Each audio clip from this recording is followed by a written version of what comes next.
Hi guys, this is Alli here at the George Ranch Historical Park, and we are partnering up with the Fort Bend Connection to teach you guys all about Texas history from the start to what we are today. And so with me, you guys are going to be learning about some of the different native cultures and tribes that we have here in Texas. So behind me is probably one of my favorite maps of all time. So this is the distribution of native tribes here in Texas. And so kind of starting off with the 1500s, we're going to be covering some of the basic ones that you may have known about in school. So we are located down here, and we are going to be talking about the Karankawa people. We will later be talking about the Germano. We will be talking about plains cultures such as the Comanche and the Apache. And then we'll also later on be talking about the Caddo. Now, as we move forward in time, as we know, the Americas kind of began in 1776 after that Declaration of Independence as we were fighting for our freedom. And so the tribes will actually change again. And so we'll be adding in the Wichita, the Osage, and other native cultures as well. And so these are all things that you guys will be learning with me, and I cannot wait to share them with you. All right, guys, so let's get started on the history of the Karankawa people. So they were a coastal tribe, which means that they would live typically along the coast here in southern Texas. They would be living mainly in between Galveston Island and Corpus Christi, and then here on the mainland. There's actually some archaeological evidence that they did live here in Fort Bend County, which is why we are talking about them today. So the Karankawa were a collection of multiple bands that all spoke a very common language. And this group was nomadic. So nomadic means that they would be migrating either with their food sources, with the seasons. So they would constantly be going in between the mainland and the islands just off the coast of Texas.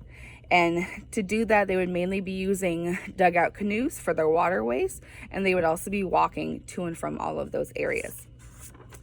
So the Karankawa language no longer exists, unfortunately, due to the tribe essentially disappearing in the 1800s.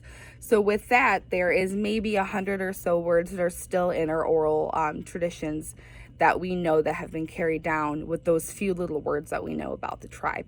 But we know for a fact that the word Karankawa means either dog lover or dog raiser. So there is evidence that the Karankawa actually may have used dog-like animals like foxes, coyotes to use for hunting, but also to use in their camp life.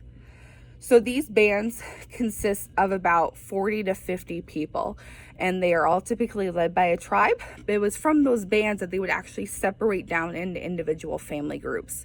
So these family groups were typically matrilocal, which means that they would be staying with the mother's side of the family. So it would be the mother, her husband, her parents, and then their young ones at home.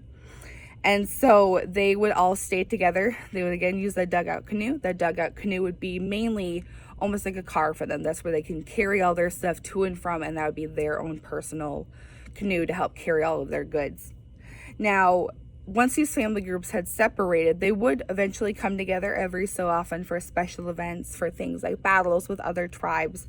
But to kind of communicate those long distances, we don't have cell phones, we don't have internet.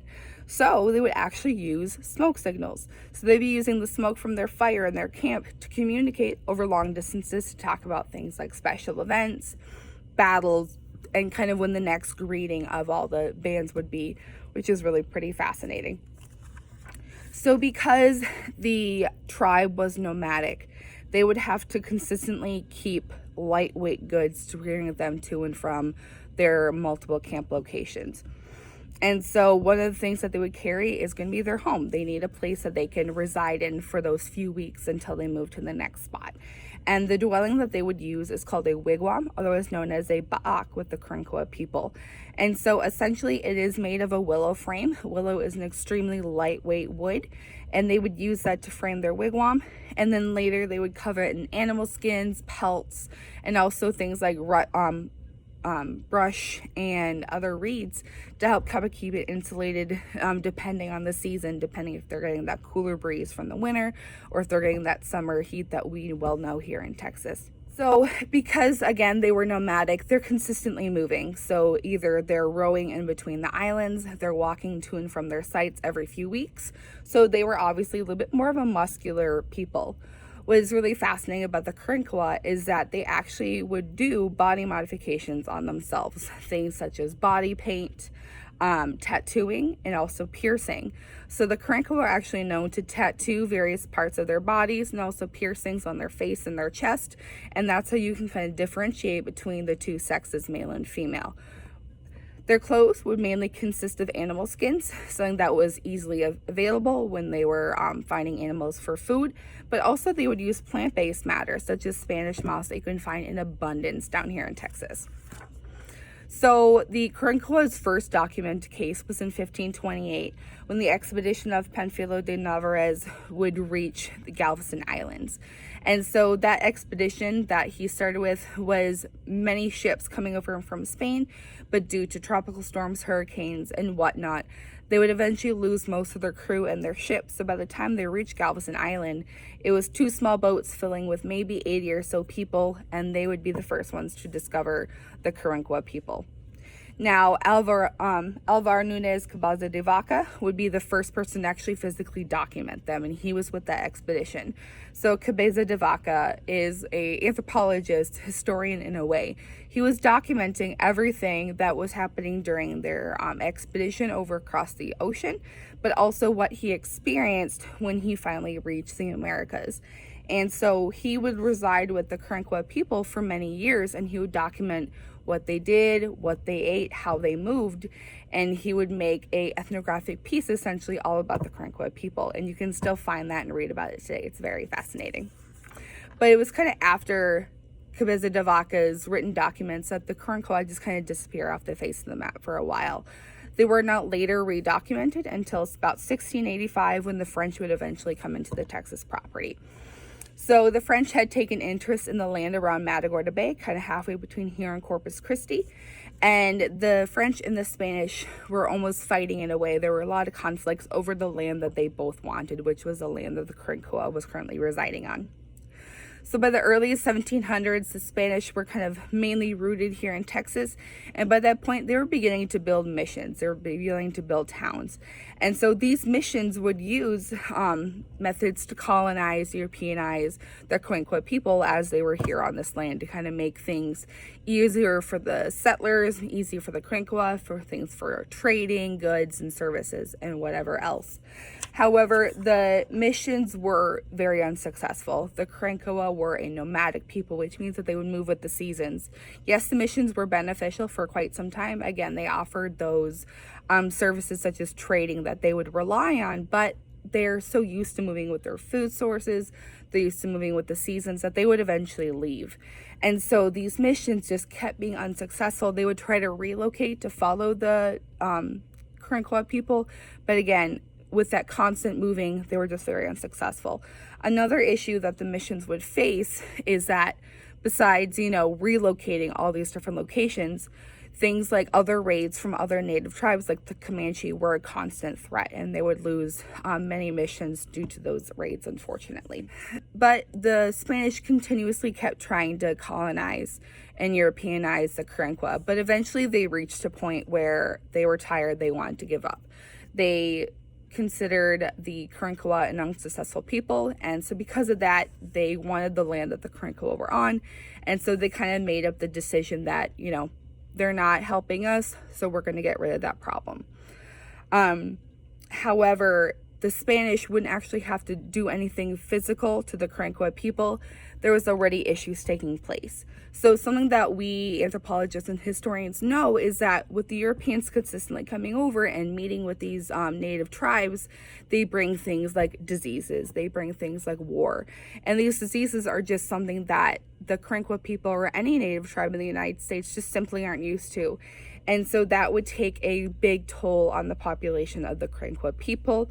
Also, the conflicts between the Spanish and the Karankawa people over land would constantly dwindle down their population as well. Another issue that they'd be facing, especially being, in the Gulf with the Caribbean islands and so on, pirates were also an issue. And so even when they were on the coastal line, they would face issues such as pirate raids that would also dwindle down that population. So by the early 1800s, Mexico eventually gets its independence from Spain.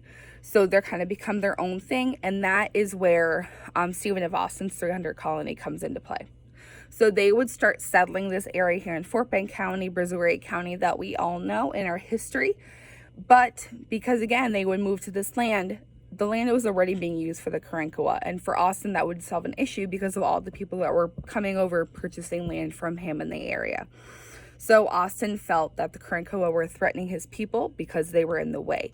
So Austin would actually leave personal expeditions against some of the different bands of the Karankawa people to drive them out, to get them out of the way, so that way this land could be settled by the colonists coming over from the east.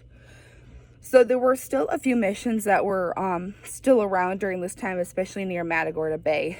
And so the Karankawa actually would flee to those missions as they knew it was a safe place for them to go.